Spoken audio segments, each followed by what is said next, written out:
And with that, I'd like to hand it over to today's host, Ann Gunther, Product Marketing Director at Calix. Excellent. Thank you. And thank you all for joining us today. Welcome.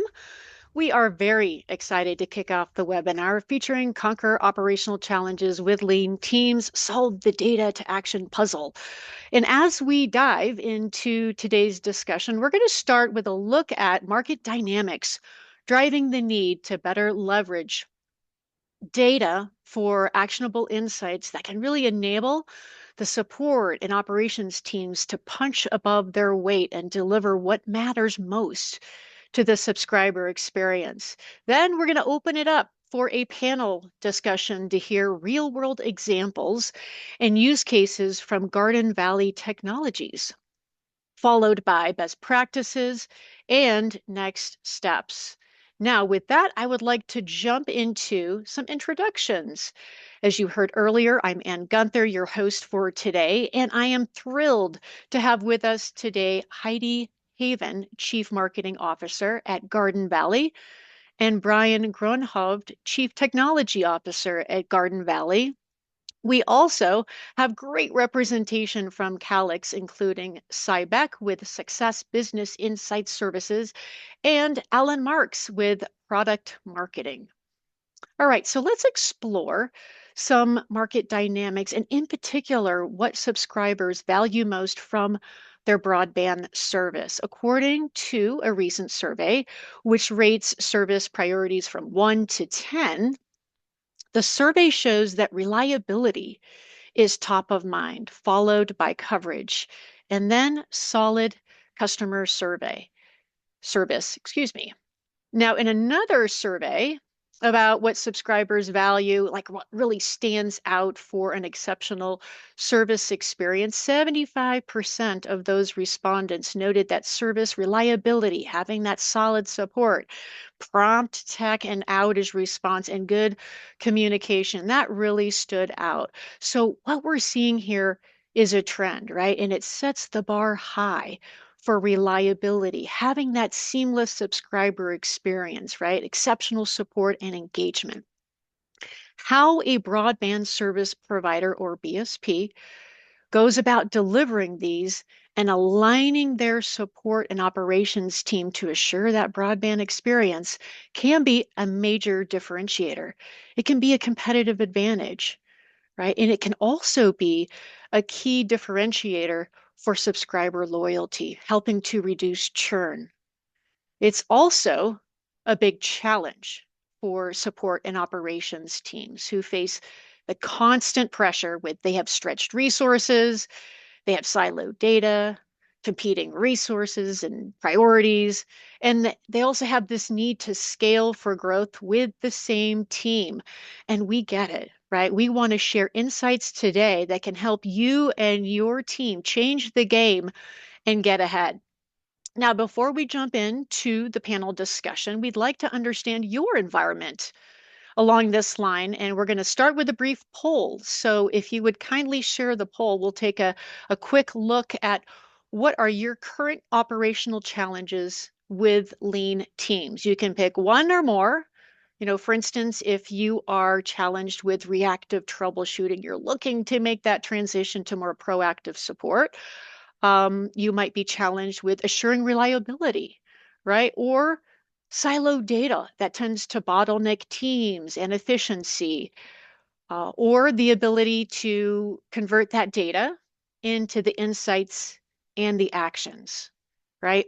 Now, if by chance you have a challenge that is not listed here, we still want to hear from you. So please be sure to use the chat so that we can capture your challenge. All right. Okay, we'll give this another sec or two. Okay. Why don't we take a look at the results here, please? Okay, fantastic. Let's see. Reactive troubleshooting. Believe me, I can certainly relate and understand that. I'm just taking note here because we'd like to address some of these as we go into today's session here. 59, that is okay. Siloed data, yep. Okay, bottlenecking and scaling new services with existing support and operations team. Ah, very insightful. Okay, excellent. Do appreciate it, folks. All right. So as we move on, um, in today's panel, we're going to discuss new approaches to help you and your team work together, right? Shifting from firefighting to foresight, really turning the data into actionable insights so that your organization, as you look to grow in 2026 and beyond, you can leverage these insights, the capabilities, the best practices to align your support and operations teams to deliver that exceptional subscriber experience without expanding headcount. And so, with that, I'd like to now hand it over. Oh, that was the poll. Pardon. Here we go. So with that, I'd like to hand it over to Alan to kickstart the panel discussion. All right, great. Thanks, Ann. Good afternoon, everyone. So yeah, now we'd just like to bring Heidi and Brian from Garden Valley into the conversation and have them introduce themselves and their roles and talk a little bit about Garden Valley. So let's start with you, Heidi. You're on mute. Sorry about that. So thanks, Alan. I'm Heidi Haven, the Chief Marketing Officer at Garden Valley Technologies. We are a member-owned cooperative. Our service area spans around 4,600 square miles in northwestern Minnesota, and we're currently in the middle of a blizzard today. So to say it's cold and windy up here is a bit of an Oh, understatement. goodness. We serve 31 exchanges and have just over 15,000 active accounts.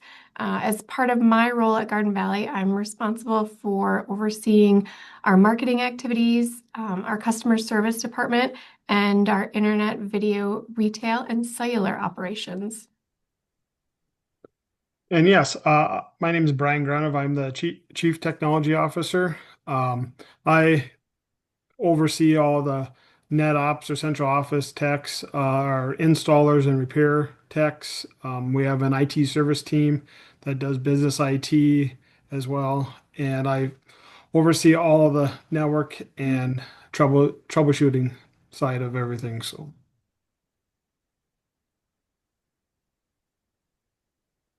Great. Okay, you can. Yep, there you go.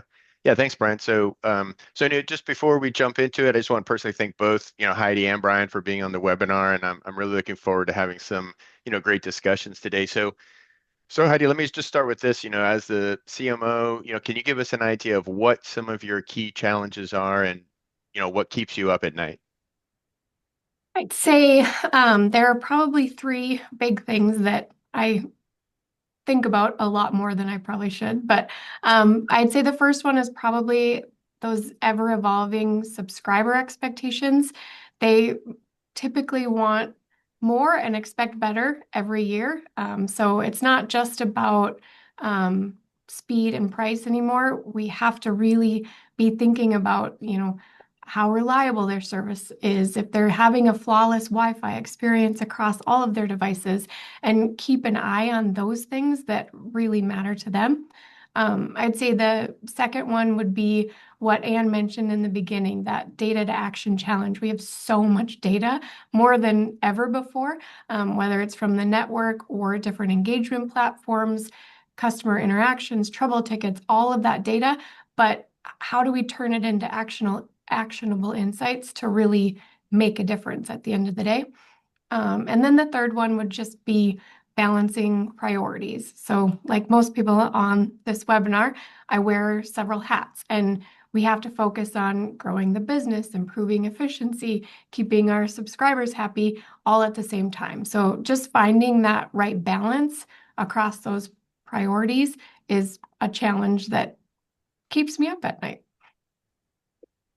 Yep. And how about for you, Brian, as the CTO, what keeps you up at night? Um, so one of my biggest concern is whether we're being proactive enough. We all want to get ahead of the problems, but the reality is that there are issues that show up, through the customer complaint or support ticket. So that's that's my biggest concern. The other one is also thinking about whether we're tracking the right metrics, for if we're actually improving the customer experience. If the uplink creeps towards oversubscription, or the Wi-Fi channel congestion, or ONT system showing intermittent instability. Just make sure that we are connecting the dots and the signals to really help the customer's experience. And then if we can correlate our network's performance to subscriber experience. So if we can see that the engineer, the support teams can operate strategically, and instead of just guessing at the problems, like have insightful data for them to have a better, give the subscribers a better experience. Yeah, I mean, I think you hit the nail right on the head there, where you're trying to understand, whether you're tracking the right metrics that actually matter to the customer experience, right? And then how can you correlate, the network and service performance to the experience? So, that's a great segue to this slide here, where let's bring Sai from our Calix Business Insight Services team in here. And, Sai, when Heidi and Brian are talking about the data to action challenge and being proactive and tracking meaningful metrics, how does that relate to the methodology that the BIS team is using here? Yeah, no, for sure. Thank you, Alan. I think for us, really, the methodology that we use is really focused around kind of removing the technical barriers, and also making sure that we can fill in any type of gaps in terms of analytics expertise, and also in terms of structure to be able to kind of help, as Heidi mentioned, basically help them be able to kind of just remove and break down the silos. So our methodology is really designed to be able to kind of walk. For example, we had, with GVT, walk through the whole process of first going through a discovery process. So really identifying kind of the key goals, or any concerns, or kind of key metrics that the team wants to be able to measure. And the key part of the methodology is actually walking the whole team through the process of collecting the data, and making sure wrangling the data. And, within the BIS team, we have more than 50 years of expertise in terms of analytics. We have a whole bunch of expertise to be able to translate any data that may be sitting in different silos, to be able to kind of bring that into the forefront, so that Heidi and Brian can really kind of have access to that data and really help have that data really drive and inform their marketing strategies, and also inform operational strategies. So for us, really, the key thing is we want to make sure it's easier for data that may be living in multiple systems to be able to kind of be brought in the same place, so that we can do all the correlation. So we just want to basically remove all the technical barriers and make sure that we can make as Brian mentioned, connect the dots between the different data sets.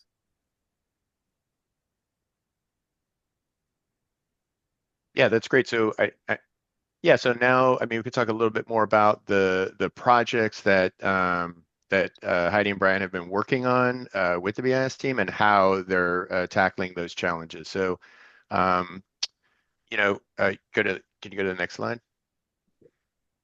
So we'll start with Heidi, but can you tell us a little more about just how you've worked with the BIS and the success teams, and what kinds of data and insights have thus far been leveraged to improve the subscriber experience? Yeah, so our work with the BIS team and our success manager, Kara Lee, has really been key in just like keeping our projects moving, making sure that we're getting them wrapped up in the goals that we've set. So a few of the bigger projects that we worked on this year include round 2 of our subscriber loyalty analysis. We wanted to compare our current performance to the last year's score and give us a clear data-driven picture of like how to improve retention, how to improve our members' experience. And so that was a really big one that we were excited to get going, and we did at the beginning of the year. And then that helped kind of drive some of the projects that we worked on afterwards, because we used the data from that. We did launch a new internet offer strategy. So we changed our current internet offering, which was a speed-based internet packages, to a persona-based model. And so that made it much easier for our subscribers to self-identify what package made the most sense for them. And it also really made a difference in the conversations that our CSRs are having with our members on upgrade offers and just signing up for service in general, because they're able to figure out which package makes the most sense for them. We also worked with the BIS team on a cloud optimization project, which was all about efficiency. They wanted to basically help us figure out how to improve workflows and increasing automation from Engagement Cloud and Operations Cloud. And that helped create a lot more consistency across the different teams that pull that data and deliver a better overall experience for our members. Great. And what about for you, Brian? How have you worked with the BIS team? Yes, so the optimization analysis, I worked with Cy and his team, helped us dig into some trouble ticket histories, patterns, and then together we analyzed like repeat callers, resolution times, common issues with categories, um, and then trends across our service areas. This helped us pinpoint like root causes and understanding where we weren't being as proactive as we could. So they pulled out tickets out of our billing system, and then we correlated that with our data from our CMS or SMX at that time. So that helped us out to determine these certain areas. Um, then also, And can you just go back to slide 11? That's the slide we're talking about right now. and so then for the Gigacenter and Gigaspire upgrade analysis, we found out that our customers were having better experience with the Gigaspire, so we started to do a swap out for our Gigacenters to Gigaspires. So we started with like a self-install kit, just get the low-hanging fruit. We targeted people that are experienced or that had Wi-Fi challenges or you know or older equipment. Allowed us to make smarter target decisions about where Gigaspire upgrades would happen. We went down to say areas.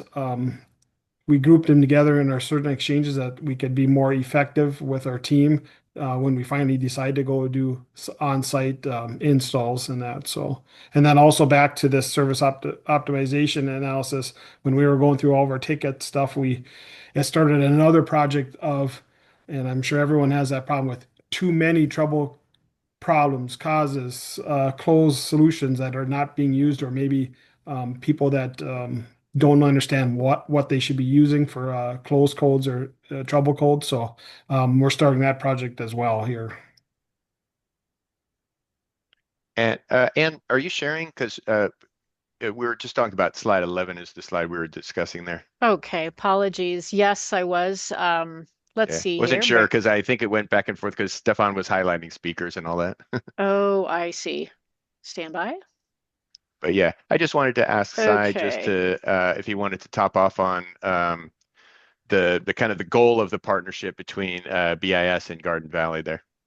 Yeah, no, I think for us, really the goal of the partnership is really provide the Garden Valley team with, visibility into at multiple levels, right? So I think it starts with the subscriber loyalty, which is a more comprehensive analysis around really what is the sentiment and the loyalty drivers from the GVT customers. So that's kind of one dimension, that one layer of visibility that providing, and then the insights and the insights and the recommendations that come from that can be layered with the service optimization, which is really another dimension where we're looking at, as Brian mentioned, we're looking at the trouble ticket to be able to identify if there's opportunities to bring in efficiencies.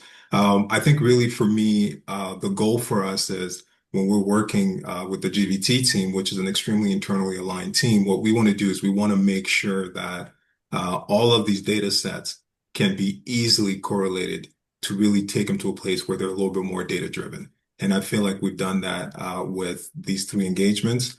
And I think as we're kind of just talking about kind of the different layers of visibility, I think the key thing to really understand is that going through these engagements, it gave the opportunity to Brian and Heidi to start really asking specific questions around their operations that they probably haven't asked before because they didn't have the visibility to do so.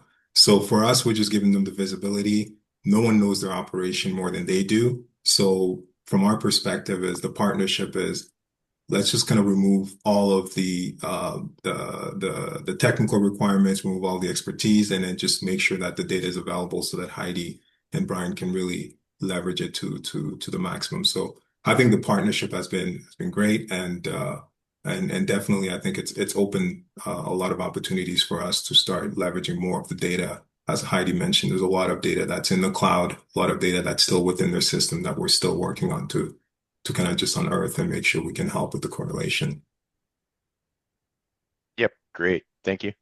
On the next slide. So we were talking about this, Heidi, at in the connection session, but you've been through this methodology as Sai was describing a few times now. So when you look at all of the data and the insights that you can have, and you think about turning it into actions, what are the top high-level goals that you have in mind?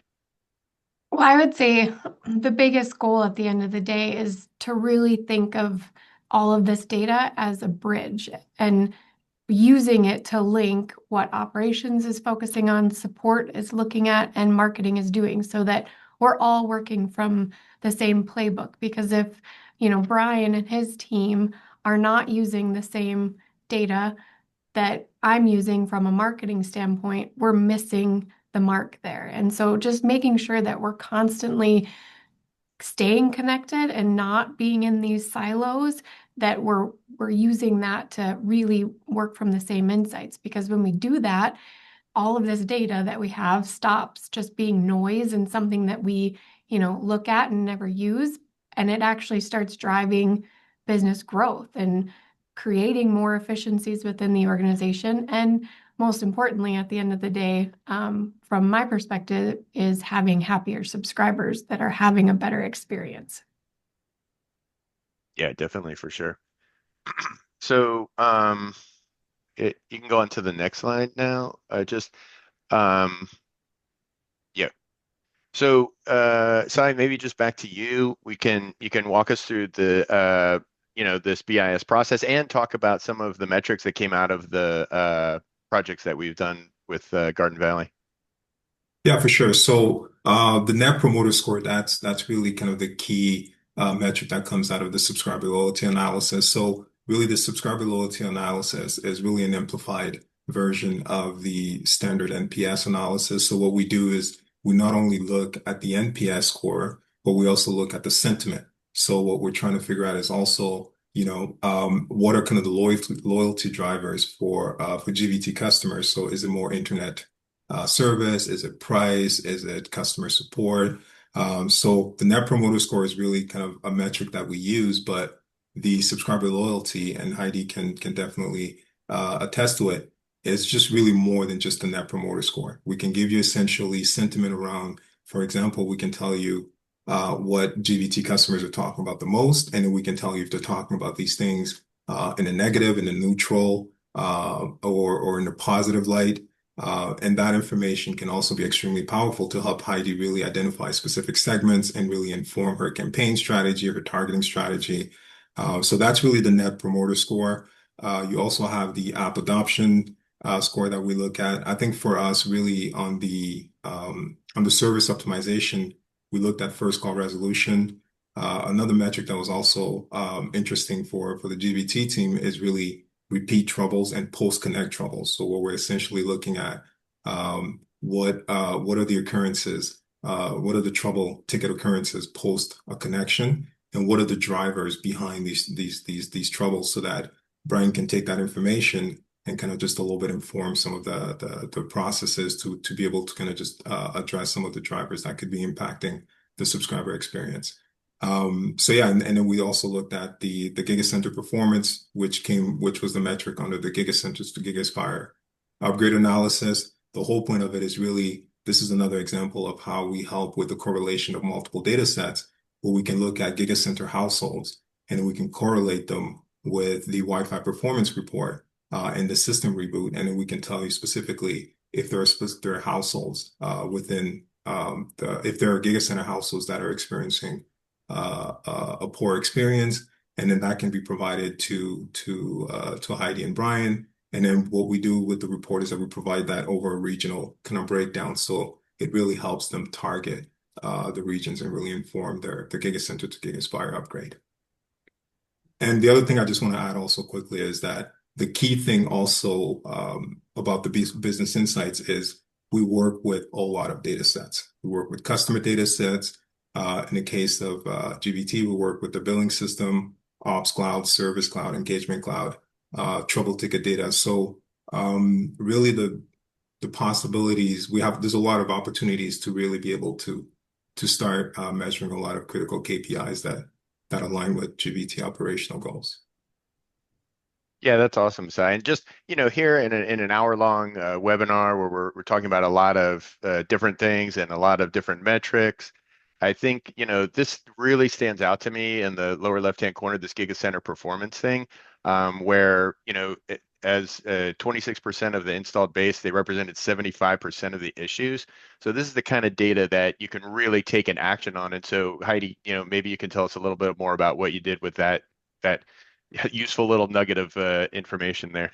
Yeah, I would completely agree. That was one piece of data that really stuck out to us as an area that we could make a big impact in overall experience. So if 26% of our base is on Giga Centers, but they're creating 75% of the issues, we knew that we could fix that and we could do it relatively easily. So that was a core goal for us this year, was getting those Giga Centers out of service and replacing them with Giga Spires. And so that we created a mass swap out campaign based on making that happen. And so we launched an upgrade campaign a few months ago where we would upgrade our members on Giga Centers to Giga Spires, and they could choose from doing a self-install, or we'd do the swap for them. And the campaign consisted of targeted emails that just went out to subscribers with the 844Es. We targeted them also with some digital and social ads, and we added in some proactive outbound calls so that we could schedule these equipment upgrades. We set a pretty aggressive goal, and so we knew that doing outbound calls would help us hit that goal faster. So Fernando from Calix helped us pull together a list of all subscribers with 844Es and then segmented that list by area so that our installers could focus on specific areas and target the swaps by location, which ended up saving us a lot of time and a lot of different truck rolls. We were able to knock out a bunch of swaps in one day. It was a really good opportunity also to talk with those members about the GBT Wi-Fi app, which is what we call Command IQ, and then explain that now that they have this GigaSpire, they have access to the app, all of the great features of Protect IQ and Experience IQ, and start really having an impact on our app adoption as well. So we had set a goal of doing 600 equipment swaps by the end of the year. We actually ended up averaging around 50 to 60 swaps a week. So we hit that goal by the beginning of October, and now we're reaching toward the new goal that we'd set of 1,000 swap outs by the end of the year. Yeah, that's just fantastic, Heidi. That's something that's just, going to save a lot of money for sure. Yeah, just want to quickly comment on that, Heidi. I mean, this is a prime example of shifting from reactive to proactive. At the beginning, we saw in our poll that was number one in terms of challenges, right? And here is how you put it into motion where you got the data, that became an insight. And then you developed an action plan with the campaigns and the calling to really change the game here, right? And then you layered in the mobile app, more self-serve. This must have had a tremendous impact on your support team where, 75% of the issues were being addressed to an extent, right? So I'm seeing here that this is transformative in terms of that subscriber experience, right? Giving them that upgrade and also arming them with the mobile app so that they can, control their own network at home. I mean, it's like you've done everything, right? It's incredible, really. I Indeed. mean, you got the subscribers you have better adoption of the app. You have reduced the number of truck rolls. You've reduced the number of support calls. I mean, it's really pretty awesome. Yeah. Right. And it's that insight brought together a program, right, that really helped to, again, make that transition from reactive to proactive. So, I hope audience members here can, glean a great outtake in terms of that example. Thank you so much, Heidi. Yep. Yep. Yeah, so we on the next slide we mentioned it in one of the bullets there in this previous slide, the network health analysis. But this here is the slide we did when we did this health analysis, and we were trying to correlate the Brian was talking about before, the trouble ticket density to specific parts of the network. But Sai, maybe you and Brian can help folks understand what exactly we're looking at here. So we did the service optimization analysis with Brian and the GVT team, and from that we had access to the trouble ticket information. So we started thinking about how can we maybe amplify this data or use the trouble ticket data as more of an indicator of subscriber experience. So we know the GVT team has Operations Cloud. So we do have all of the information in terms of the networking equipment. So what we wanted to do is see if we can overlay the trouble ticket data over the OLTs and then look at it from the OLT all the way to the port level to be able to see if there are correlations in terms of distributions of trouble tickets by OLT. And the goal was to help Brian's team really identify potential equipment that could have a higher distribution of trouble tickets and give them the opportunity to maybe address some of these issues. So that was the general idea around the network health analysis. Yeah, and so Brian, what did you learn from this? Yeah, so when we started drilling into the OLT level trouble data, we identified some high trouble and high ratio systems, and was the first step was that was the first step, and the value came from acting on our findings. So once we saw which OLTs were generating the most issues, we did a deeper inspection of that, and a lot of the problems traced back to either high dB loss, or we had simple fixes that were like someone's in there and they had a microband, or we need to clean some fiber because over time some of that fiber gets dirty. Replacing, so we had a couple SFPs that were failing. So we started doing the simple stuff right away. We also discovered that we had GPON in this service area, and then we had one XGS. So what we found out is that when someone did multi-gig services, we were moving them over to an XGS shelf, and we came out where we're putting all of our heavy users concentrating on that GPON port. So we started to associate coexistence. So we have XGS and GPON both on the same splitter, so these customers we can keep them all separated out. And then so we don't have all that congestion on one GPON port because they're spread off. We're not moving jumpers all the time. And then to address that was creating local congestion. It wasn't obvious until we started connecting the ticket data. To address that, we started doing the coexistence, like I said, and that helped us spread out the demand, avoid our bottlenecks, and stabilize performance. These target fixes guided the trouble ratio, of course, insight, helped us reduce trouble density and help improve the subscriber experience for oversubscriptions. Yeah, that's great. And that's at the system level. So if on the next slide, we expanded that analysis to the individual OLT ports, and what did you learn from that?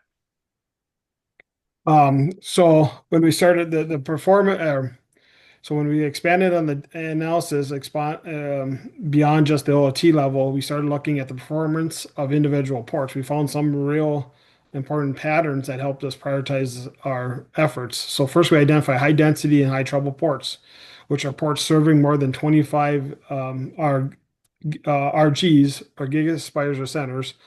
and also that generated more than 25 trouble tickets. So that was a red flag because it was issues of them affected a lot of subscribers. Usually indicate of congestion, light level, other systematic problems required immediate attention. Fixing these ports were big improvements. Like I said before, it's the microbends, all that stuff that affected those high port density OLTs. But just as important as the low density trouble tickets, these ports, fewer subscribers on them, but still generated a high number of tickets. So that was a first isn't load, but it's something specific. It's like a bad, like I said, bad SAP microband environmental configuration error. Some of it was configuration of the OLT. New systems, we tried to do cookie cutter. Sometimes we miss some stuff. So that's some of those silent trouble tickets. The analysis allowed us to go in very targeted corrective actions instead of treating every trouble as a cluster. So it made our engineer team effort more efficient and helped us quickly eliminate the types of issues that drive repeat troubles and customer dissatisfaction. Yeah, that's great. And I mean, what are your thoughts, Si, when you looked at this data? I mean, when I looked at this data, I was just pretty impressed that we could actually kind of see these differences between the systems in one case and some of the ports, and what Brian has said obviously explains why, but what were your thoughts when you looked at this data? Yeah, no, I think for me, it's the most important thing is really the opportunity to actually be able to correlate the data.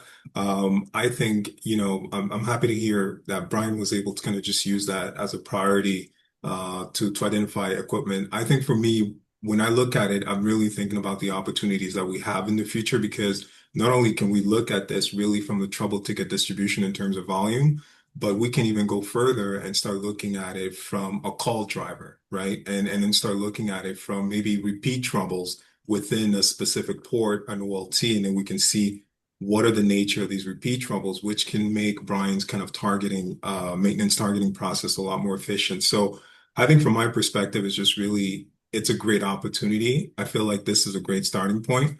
And there's definitely other dimensions that we can add to this to make Brian's job more targeted in terms of his maintenance strategy. And I think Brian, you mentioned that you were exploring using some of the additional reports from Ops Cloud to overlay on this to see if you can get some more correlations there too. Yep. Yeah, that's awesome. When I mean, if you go to the next slide, just talking about the future, when we look at what we've done so far with that network health analysis, and then getting some more of the report data. Speaking of that, what about this speed and performance testing data that we can get now, right? We have a dashboard where we can get all of the different insights from all the different tests, all the different test results. So, how do you think, I mean, Si, for you, I guess, how do you think we could help the Garden Valley team sort of expand the analysis by looking more closely at this data and maybe, like we're saying, it's a good way to address these silent sufferers and all that? Yeah, no, I think for me, the way I look at it is it's really an additional dimension that we're adding to all of the layers. So if you wanted to take, for example, take in a segment, let's say, for example, we look at from a subscriber loyalty analysis, we identify a segment of customers that mention internet service in a more neutral way, for example, so that they don't show as much satisfaction. And talking about internet, what we could do is we could actually take that segment and then overlay them with number of devices to see if there's basically a correlation with number of devices. And then we can look at and see if we can add the speed test data to it and see what is the percentage of them that are running positive or negative speed tests, right? And then we can even go deeper and see what is the distribution of that same segment on the port level at the OLT level, right? So I think for me, it's just, creating these kind of layers of visibility. And what that does is that it creates a lot of more targeted campaigns. So I think this is the speed and performance testing is definitely an additional layer that we can add. I think the thing that we also notice kind of leveraging the speed and performance testing is that when people run a speed test, a negative speed test, 89% of the people that run a negative speed test tend to run a reboot right after, right? And what we're also noticing that only 9% of these 89% have a reboot actually resolving their issue, right? So essentially, they're basically running a speed test because they're running a speed test, they're getting a bad speed test, they run a reboot to try to fix it, but it only fixes it 9% of the time, right? So these are the customers that we want to be able to identify. That could be customers that may not report a ticket because not only most 70% of customers that have issues really don't report a ticket, so they kind of suffer a little bit quietly, and they're the ones that can be more vulnerable to churn. So for us to be able to kind of add these dimensions into the analysis, it helps us really identify these specific segments Yeah, and and they may be the having ones the that, layers. or sorry, I Yeah, was just gonna say those folks might be the ones who are going to be your detractors, right, on your NPS exactly, surveys, and they're exactly, going to be your churn risks exactly, and all of that. So just to bring you in, exactly. Heidi, well, how do you think, what do you see, how do you see using this type of data just to be more proactive in general, right? This is something that we were talking about this at the connection session where this data can be used by network operations, it can be used by the support team, the marketing team. There's a lot we can do with this speed and performance testing data.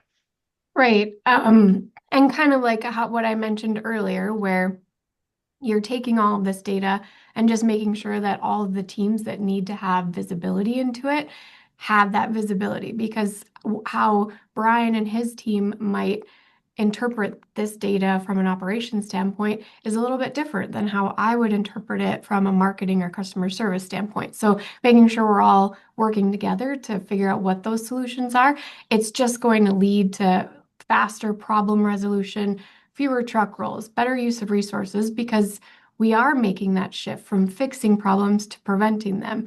And that mindset shift does eventually drive growth, because a subscriber who's happy and who doesn't have to call in because they're having service issues is far more likely to stay with us as a customer. They're far more likely to upgrade their services, and they're going to advocate for Garden Valley in their community. Yeah, absolutely, 100%. All right. No, well, that was awesome. Thank you so much for that, Heidi and Brian. And I think next section is back to you, right, Ann? Yes, indeed. So we've been talking about through this panel discussion, this journey, right? And it's from operations, the improvements therein, to an experience transformation. And with that, Heidi, you've probably gleaned some pretty amazing lessons learned. What would you like to share with this audience, like the best practices? I would say at the end of the day, it really comes down to integration and Mhm. intelligence. So by connecting Engagement Cloud, which is what I'm usually in, with like speed and performance insights coming out of Operations Cloud, we can really start to go beyond reacting to issues. We have the ability to predict those issues and prevent them from even happening. And that not only simplifies operations for our teams because everything's automated and aligned, but it transforms that customer experience on the other side. It makes every interaction that we have with them very timely and relevant and proactive. And that's how we're going to build that trust and loyalty with our subscribers. Excellent. So it's having the right conversation at the right time. Yes, 100%. Great. Great. And Brian, we're going to shift to the right side here of the slide. When we look at these best practices, Yeah, what so really pops out in terms of what you'd like to share with the audience? so I with a lot of it's identify our high trouble regions. That was the main thing, is to concentrate our efforts Hmm. on getting those ones down because that affected the most people. Um, Analyzing trouble tickets distribution of the OLT. After pinpointing high trouble regions, we examine trouble distribution from deeply at the OLT level, identify which OLTs contribute most of the trouble tickets and that. So, and then conduct granular analysis on the port level. So we get the auto operations, we get the OLT outlier report that's sent to us daily.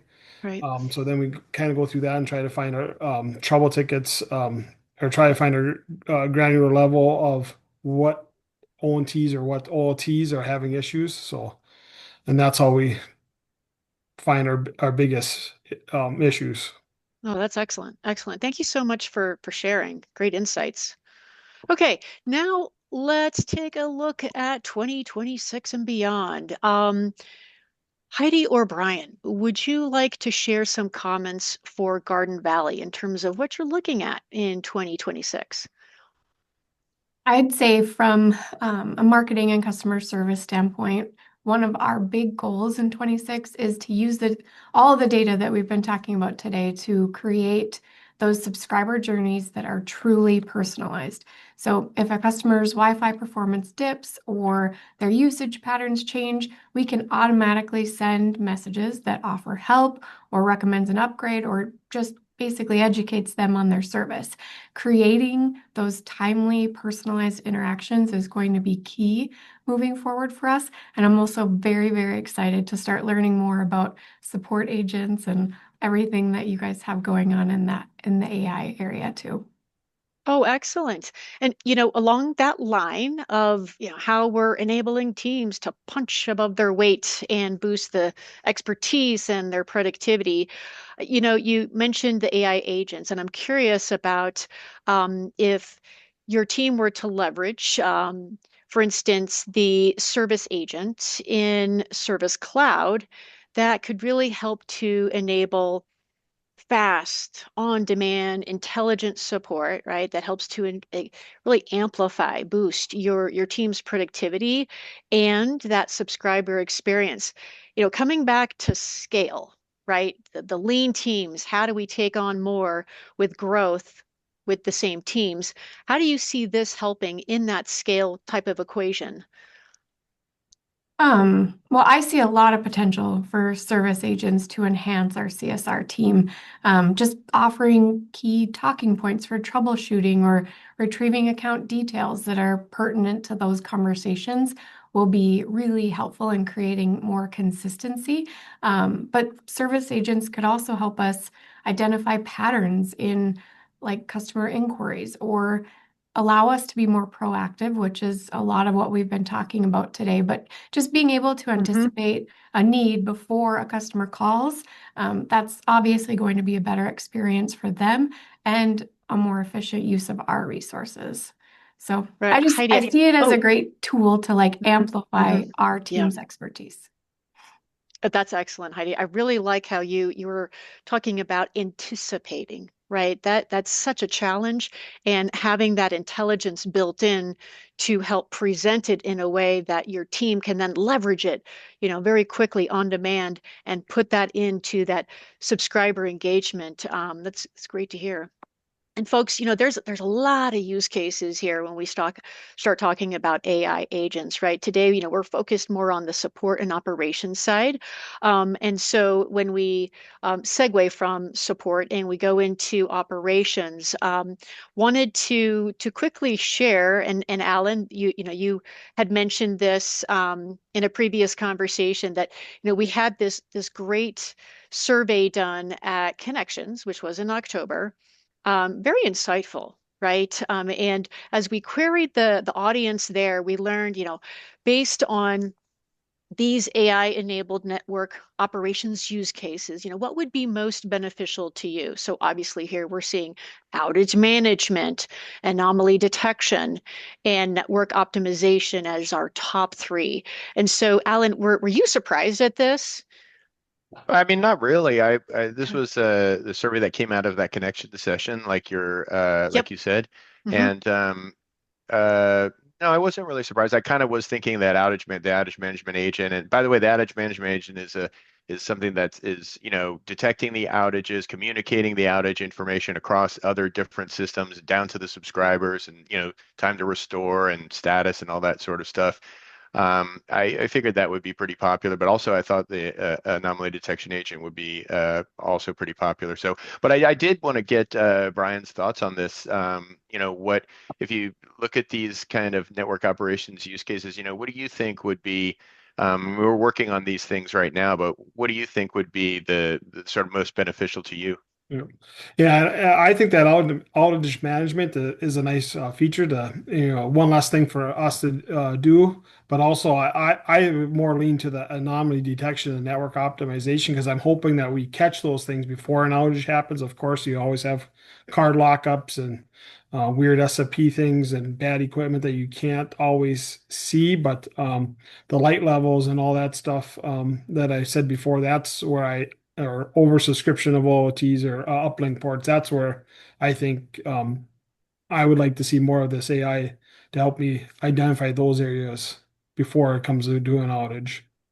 Right, because then you're being proactive, right? I mean, if it's an Right. outage, you're reacting. I mean, you're trying to react as quickly as you can, but it's still it's still a reaction. So totally agree with 100% on that. Yep, anomaly detection and the optimization would help you be more proactive. Great, thank you. I think we can go now, what, to the audience poll? Yeah, yeah. And folks, I just wanted to quickly highlight is that we have quite a bit more information in relation to this topic. And so if you're interested and just you want to get more educated, you want to get more immersed in it, please check out our website, calix.com, right there on the homepage.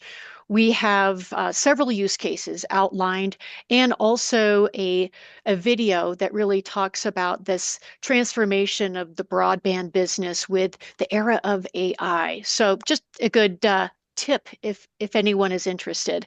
And yes, here we go with our next poll here. And this is about continuing the conversation. Okay, so that if you by chance have any follow-up questions, you want to better understand, have a deeper dive on something, this is how we can best connect with you. So, for instance, if you want to gain insights about improving network performance, moving your network operations to more proactive, then please check the Operations Cloud demo. Okay, and or if you want to leverage intelligent troubleshooting tools, more of the data-driven insights to ensure that seamless subscriber experience, then let us know through the Service Cloud demo. And then also, really important is if you want to learn how to apply all these best practices and the data-driven insights, then select the Success Consult for the Business Insight Services team. All right. Okay, with that, we're going to leave the poll up. There's no rush. Okay, and while you're completing that, we're going to go ahead and take any audience questions that we may have. And so, Stefan, would you kindly let us know if we have any questions along that line? Absolutely. We had one come in. Okay. Yeah, so there was one asking specifically where would there be an alert when a pawn lockup happens and ONTs are unable to range, as this seems to be a silent problem currently with this individual. Will there be an alert on that, Stefan? Yeah, it's asking, That was the question. Or is it, yeah. I see there was another comment about, is there an AI agent that would be able to quarantine a rogue ONT? So those are things I think that, the product team is looking at. I mean, we're building the AI agents right now. So, something like a rogue ONT, I think, maybe that would be in maybe, I don't know if it would be in the anomaly detection or maybe perhaps um, in the traffic analysis. But yeah, those are things that we're looking at as we build those agents out.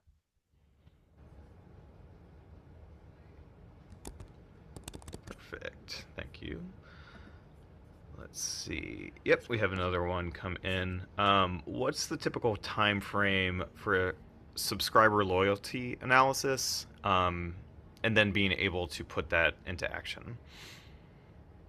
Sure, this might be good for you, Sai. I'm just thinking like folks are probably seeing that, there's so much to be learned, to be gained from these insights, but what does this time look like, right? When you have the analyses and you go into action plan and you start tracking outcomes. So typically it takes about our engagements about 8 to 10 weeks. That's the typical time frame. We usually see about on customer effort, we see about 10 to 14 hours of customer effort. So that's essentially working with us to gather the data, work with us, also be available to have the discovery call and the final consultation. So we're looking at about 10 to 14 hours of kind of customer effort. but usually the projects can range between 8 to 10 weeks. Great, thank you. Awesome. Yeah, it looks like we have another one. Based on what Brian had said earlier about better managing network health and performance, with the data and practices your team put in place, what were the top 1 to 2 ways that this helped simplify operations for y'all?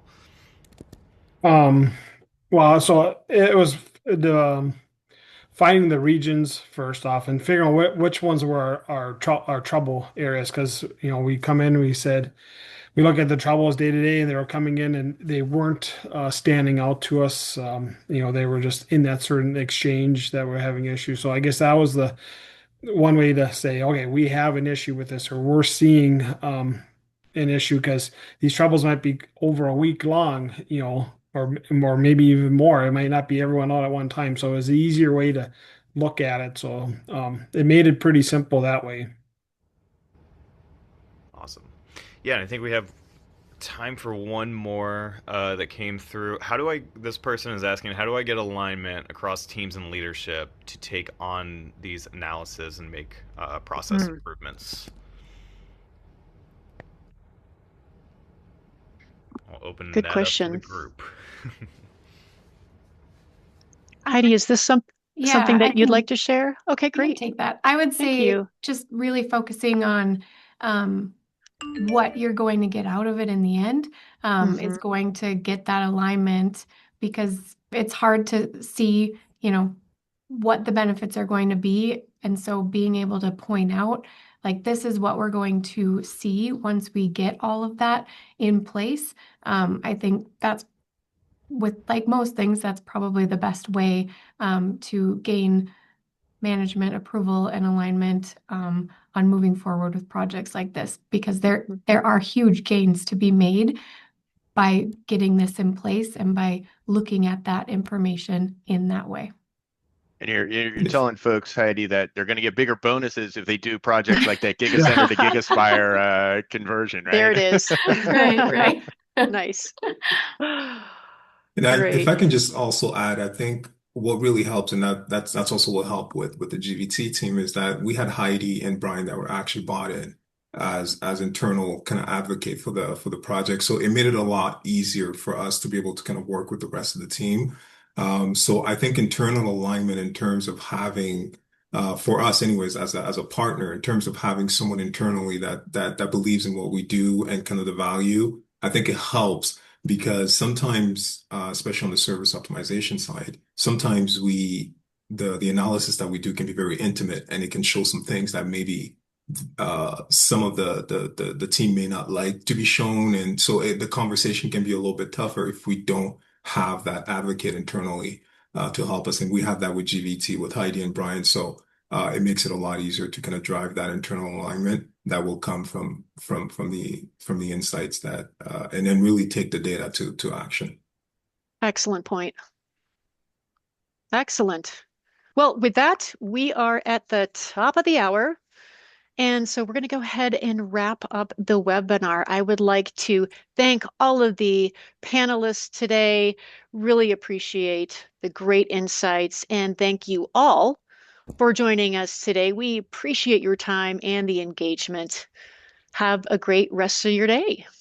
Thank you, everyone. Thanks, Heidi. Thanks. Thanks, Thank you, Brian. everybody. Thanks. Thanks, Sai.